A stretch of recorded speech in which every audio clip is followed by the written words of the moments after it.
नमस्ते विद्यार्थी मित्रों। आज कक्षा 7 में पाठ 5 शर्दिना प्रताप है। आज वो हम लोग पढ़ेंगे और उसको समझेंगे। इनके लेखक हैं ज्योतिन्द्र दवे।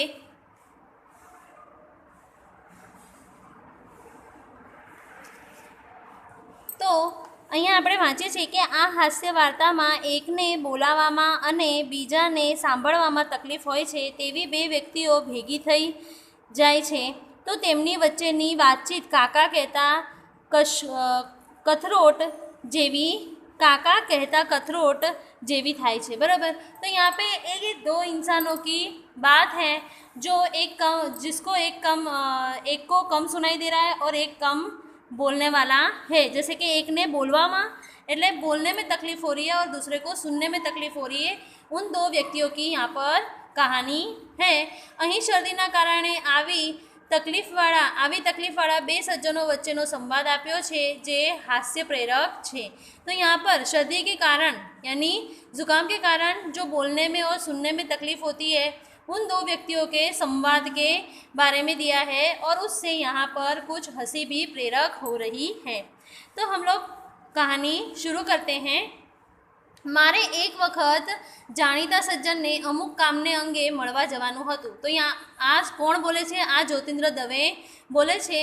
तो मारे एक वखत एक जाणीता सज्जन ने अमुक कामने अंगे मळवा जवानुं हतुं। तो एक जाणीता सज्जन यानी जो मैं जिसको पहचानता हूँ उसको एक काम के बारे में मैं मिलने मळवा जवानुं अंगे एटले के मिलने जाने के लिए मुझे एक बार जाना था।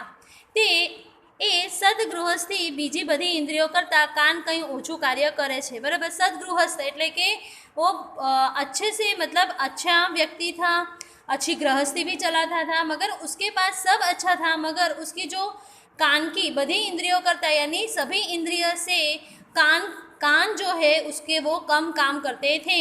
ये बात मने खबर न होती, बराबर। तो जिससे वो मिलने जाने वाला था तो लेखक को ये नहीं पता था कि वो कम सुनता था।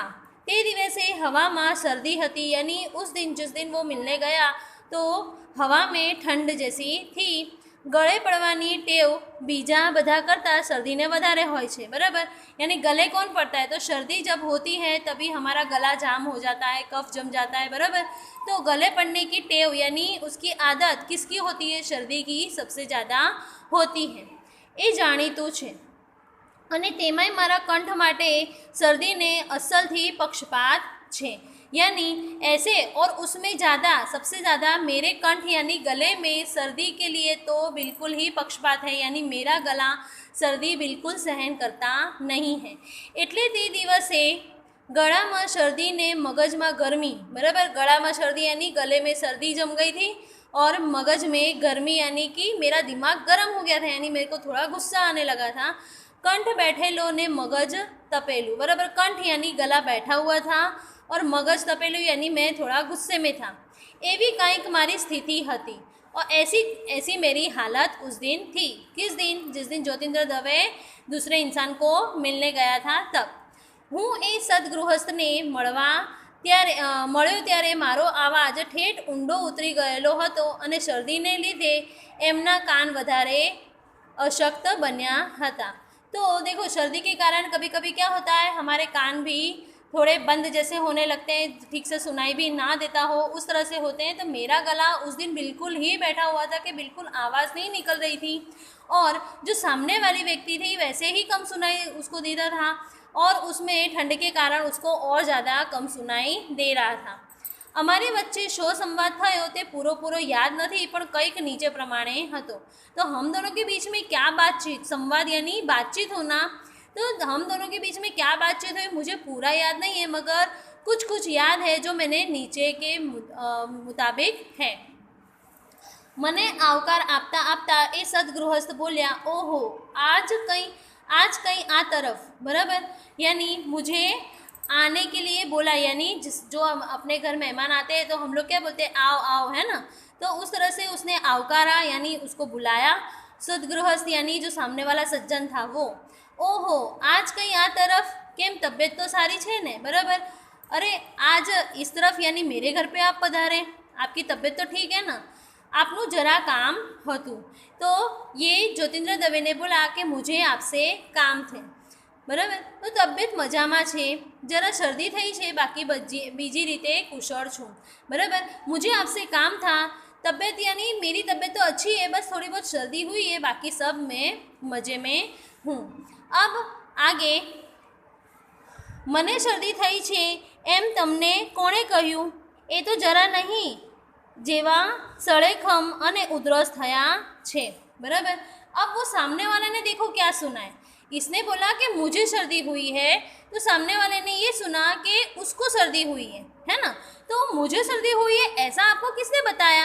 अरे सर्दी नहीं, सर्दी तो हुई है, मगर सिर्फ सर्दी नहीं है, बस साथ साथ में बहुत खांसी भी हो गई है। मने जोवा आववानी, अहीं सुधी आववानी तस्ती लेवा जेवुं कंई नथी। बराबर, यानी मुझे खांसी, सड़ेखम अने उधरस थाय छे, यानी बहुत सर्दी है और थोड़ी खांसी है, पर उसके लिए आपको मुझे मिलने आने की ज़रूरत नहीं थी। इतनी तकलीफ़ आपने क्यों ली? ऐसे करके उसने सामने वाले को यानी ज्योतिन्द्र दवे को बोला, उस सज्जन ने। मने लाग्यु कि एमना समझवामां कई भूल थई छे। मुझे ऐसा लगा, क्यों? क्योंकि ज्योतिन्द्र दवे को ये नहीं पता था कि ये कान से कम सुन रहा था, तो उसको ऐसा लगा कि शायद इनको सुनने में गलती हो गई है। पण ते सुधारवानो प्रयत्न न करता मैं कह्युं, हवे केम छो? दबावता तो करो छो ने, दवा बवा तो करो छो ने। बराबर, यानी अब उसने कहा, उसने मन में विचारा, ज्योतिन्द्र दवे ने, लेखक ने मन में विचारा कि शायद इनने ठीक से सुना नहीं है, पर मैंने उस वाक्य को सुधारने की कोशिश नहीं की कि ऐसा नहीं कि मेरी सब तबीयत ख़राब है, ऐसा मैंने नहीं कहा। तो उस बात को जाने दिया और फिर उनके हालचाल मैंने पूछ लिए और ऐसे बताया, ऐसे पूछा कि आप दवा ववा ले रहे हो ना? हाँ। तो फिर यहाँ पे अब वो सामने वाला व्यक्ति, हाँ अहीनी हवा जरा एवी छे। अब इनने दवा बोला तो इनने क्या सुना? हवा। बराबर, तो हाँ अहीनी हवा जरा एवी छे, यानी यहाँ का हवा तो ऐसा ही है। उनने ऐसा बोला, क्यों? क्योंकि इनको कम सुनाई दे रहा था।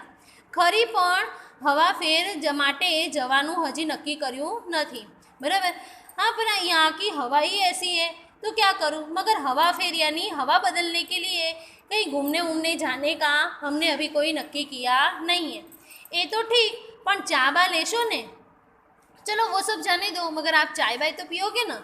तो चानी बनता सुधी हूँ ना नहीं कहतो ने, सर्दी में तो बहुत ठीक पड़से। बराबर, अब उनने मन में ये सोचा ज्योतिन्द्र दवे ने कि चा के लिए मैं बनता सुधी यानी कि हो सके वहाँ तक मैं ना नहीं बोलता, और इतनी ठंडी भी है, गला भी बैठा हुआ, तो इसलिए मैंने ना नहीं बोला और चा के लिए कह दिया। बनता सुधी तमे चा नहीं पीता तो ते घणुं सारूं, पण चा सर्दी करे एम तमने कोणे कह्युं? बराबर, अब वो सामने वाले ने बोला, यानी ज्योतिन्द्र दवे ने सज्जन को बोला कि बनता सुधी चा नहीं कहते पर सर्दी माटे बराबर है। तो अब सज्जन ने क्या बोला? जो बहरा था वो क्या बोला कि चा तमे नहीं पीता, ये तो बहुत घणुं सारूं छे, पण सर्दी माटे कि चा से सर्दी होती है ऐसा आपको किसने बोला? यानी उल्टा सीधा वो बोलने लगा। वारू, कॉफ़ी लेशो? बराबर, यानी अच्छा तो चा नहीं तो कॉफ़ी लोगे? पर यहाँ पर ज्योतिन्द्र दवे ने चा के लिए हाँ बोला था, फिर भी वो सज्जन ने क्या सुना? चा वो मना कर रहे। तो बोले कॉफ़ी लेशो?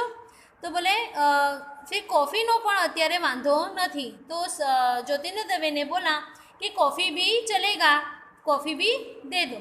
कॉफ़ी नो डॉक्टर वांधो ले छे, ठीक त्यारे कोको। बराबर, कि अब वो सज्जन ने सामने से ही बोला कि कॉफ़ी तो डॉक्टर मना करते हैं कि कॉफ़ी नहीं पीना चाहिए ऐसे, तो ठीक तो कोको ले लो। कोको पाउडर होता है ना, कोको भी मिक्स होता है जैसे वो कोल्ड ड्रिंक। तो मोढ़ेथी बोलीश तो चा अने कॉफ़ीनी पेठी कोकोए गुमावीश एम लगावीने मैं डोका वडे हाँ कही ने आखरे अमारे माटे कोको मुकायो। बराबर, अगर मैं मुँह से बोलूँगा तो ये और कुछ समझेंगे और चा और कॉफ़ी तो चली गई और ये कोको भी चला जाएगा, इसलिए मैंने सिर्फ गर्दन हिला के डोका हलावीने डोका यानी गर्दन हलावीने गर्दन हिलाकर मैंने हाँ बोल दिया और अंत में कोको मेरे लिए आ गया। आ घर तमने फावे छे कि नहीं? मैं पूछूं तो यानी ज्योतिन्द्र दवे ने पूछा कि ये घर आपको फारा है? તેઓ બોલી ઉઠ્યા, વર? सुलोचना एमनी पुत्री माटे वर हजी शोध्यो नहीं। बराबर, उनने घर बोला तो इनने सुना वर। बराबर, तो कि बोले मैंने ये जो ज्योतिन्द्र दवे ने ये पूछा कि घर फावे छे, तो सज्जन ने बोला वर, कि सुलोचना उसकी लड़की के लिए वर यानी दूल्हा ढूंढ रही है। हजी नानी छे, शी उतावड़ छे, कि अभी तो वो छोटी है, उसके लिए क्या वर ढूंढने की ज़रूरत है। आ प्रमाणे दवाना बदले हवा અને ઘરને બદલે વર સાંભળનાર સાથે જે વાત કરવા આવ્યો હતો તે વાણી द्वारा करवी अशक्य છે। बराबर, यानी जिस तरह से उनने दवा का हवा कर दिया, घर का वर कर दिया, बराबर, उस तरह से ये बात जो करनी है बहुत अशक्य हो जाती थी। क्यों? क्योंकि ये जो बोल रहे थे और वो सुन नहीं पा रहे थे और वो कोई दूसरा ही मतलब निकाल रहे थे और उनका काम जो करने आए थे वो अटक गया था। एम मने लाग्युं, तेथी पत्र लखी ए बात एमने जणावी एवो निश्चय कर्यो। तो बोले मैं इस तरह इतना उनको समझा रहा हूँ, फिर भी उन लोगों को उनको समझ में आ नहीं रहा। बराबर, तो उनने अंत में क्या सोचा कि चलो मैं पत्र लिखकर ही इनको बता दूँ कि मैं किस काम के लिए आया हूँ। थोड़ी घणी आड़ी अवड़ी बात अलबत्त ऊपर प्रमाणे ज करीने मैं आखरे कहूँ हवे रजा लઉં છું। बराबर, तो ऐसे ही इधर उधर की बातें अलबत्त यानी ऊपर प्रमाणे यानी ऊपर की जैसे ये वो जिससे अपने मिलते हैं ऐसी वैसी बातें कर लेते हैं। बराबर, तो बातें करके फिर मैंने वहाँ से विदाई लेने का सोचा, यानी कि मैंने सोचा कि अब चलो मैं अब रजा लेता हूँ, यानी यहाँ से जाता हूँ। अरे मारा मेहरबान, आम शू बोलो छो, तमे आव्या तेमा मने सजा थई। बराबर, कि इनने रजा बोला तो इनने क्या सुना, सजा। तो अब बोले कि अरे मारा मेहरबान, यानी अरे मेरे मेहरबान ऐसा कैसे बोल रहे हो कि आप आओगे तो क्या मुझे सजा हो जाएगी। उल्टो आनंद थयो कि मुझे सजा नहीं मिली, आनंद हुआ है। आपणी बात सांभळनारा अने सांभळे तोय समझनारा बहु ओछा। बराबर, यानी आपकी बात समझने वाले और सुनने वाले और समझने वाले बहुत कम होंगे। इस तरह से बोल के डोकू हलावी अने मूंगा मोए मने एमनी रजा लई हूँ चालतो थयो। बराबर, क्योंकि वो एक भी शब्द बोलते तो वो उनका गलत अर्थ निकालते, इसलिए वो ज़्यादा कुछ नहीं बोले और अपनी गर्दन हिलाकर और जाता हूँ करके इस तरह से इशारे से उनने बोला और वहाँ से चले गए। तो रेतीनी रोटली माथी, यानी कि ये कहानी किसमें थी, रेती की रोटली, यानी रेतीनी रोटली एक पुस्तक है, उसके अंदर से ये कहानी ली गई है। तो इस तरह से ज्योतिन्द्र दवे इस सज्जन इंसान से इस तरह से उन्होंने बातें की और कहीं कहीं पर हमको हास्य प्रेरक किया। अब आपको बच्चों यहाँ पर इनकी शब्द समझौती शब्दार्थ आपको नोटबुक में लिखने, भाषा सज्जता भी लिखनी है। भाषा सज्जता में है गांधी जीए सत्याग्रह कर्यो, एटले कि यहाँ पर उपरना वाक्यों गांधीजी, हिमालय, लीमड़ो, दातण, मोर, पक्षी, सत्य वगैरह शब्दों कोई चोक्कस व्यक्ति, स्थल के पदार्थनी ओळख सूचवे छे। ओळख सूचवता आवा शब्दों संज्ञा तरीके ओळखाय छे। बराबर, संज्ञा एटले शुं, संज्ञा यानी नाम। बराबर, तो जैसे कि गांधी जी, तो गांधी जी एक ही इंसान है, तो गांधी जी का नाम लेते ही हमको क्या मगज में कौन सा चित्र आता है, गांधी बापू का। हिमालय, तो हिमालय का नाम सुनते ही हमारे नज़र के सामने पर्वत यानी बर्फ से छाया हुआ पर्वत हमारे नज़र में आता है। फिर लीमड़ो, तो लीमड़ा का नाम सुनते ही लीमड़े का झाड़ यानी नीम का झाड़ हमको नज़र में आता है। मोर, मोर सुनते ही यानी जो पर्टिकुलर नाम है, जिसको नाम से ही, यानी मोर है तो मोर ही है, यानी पक्षी है तो पक्षी में सभी जाति आ सकते हैं, यानी कबूतर, चिड़िया, मोर, तोता, मैना। पर मोर सिर्फ बोलेंगे तो वो संज्ञा होगी पक्षी। अब पक्षी भी एक संज्ञा ही है क्योंकि पक्षी में दूसरे जानवर का समावेश नहीं होता। फिर उसी तरह से सत्य, तो ये जो पर्टिकुलर नाम है उसको संज्ञा कहा जाता है। तो बच्चों, आप लोगों को इसी तरह से ये स्वाध्याय भी नोटबुक में लिखकर, सुंदर अक्षरों से लिखकर पूर्ण करना है, किताब में से देखकर। और स्वाध्याय पोथी के प्रश्न मैं आप लोगों को जो भेजूंगी, आप लोगों को नोटबुक में लिखना है। Thank you.